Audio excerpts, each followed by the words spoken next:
This week's Village meeting featured members of our Wellness Village Resource Directory to talk about care. Here are things to know right now.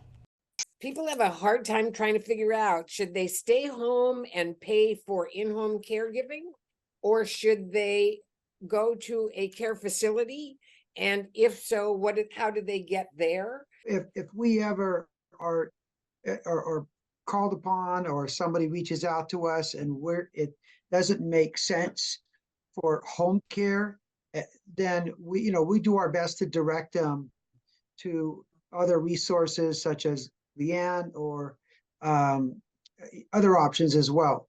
But when it comes to being at home, a lot of people just feel more comfortable at their own home, and they're not quite ready to leave and go to a facility where there's and leave their home.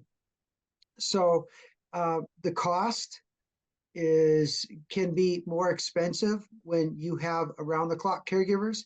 But the nice thing about home care is you tailor your care to what your needs are, whether it's 4 hours a day, twice a week, or 7 days a week, to give somebody respite or relief.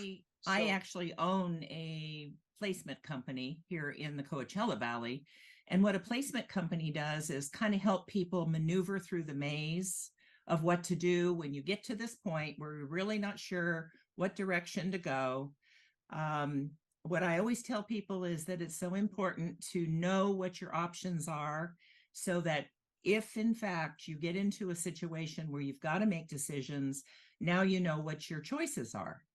And so, like Rob said about his services versus my services, sometimes placement isn't always the option, and we direct people to go into a situation with an in-home care company.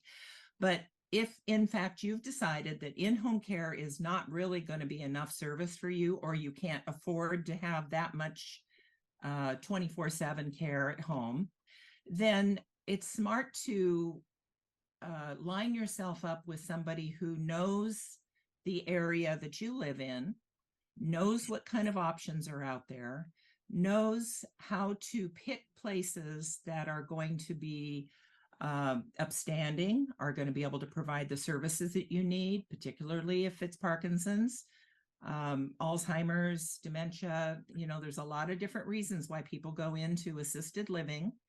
And so we need to make sure that when someone like me is helping you go that direction, that we ask the right questions to be sure that the place is very knowledgeable about it, that their caregivers are good. So what I was going to tell you is that there's more than just the larger assisted living communities as options for you. Everyone else, I will remind you that all of our speakers tonight are part of our Wellness Village, which is our virtual resource directory on our website. The goal of that directory is to share resources with you that you might not know about yet, that will help improve your quality of life as you navigate Parkinson's, as both a person with Parkinson's and a caregiver. So if you ever have a question about a service or a need, I encourage you to check that Wellness Village out on our website, or give us a call. We are always happy to answer the phone, answer your questions, and help connect you with people that can help you.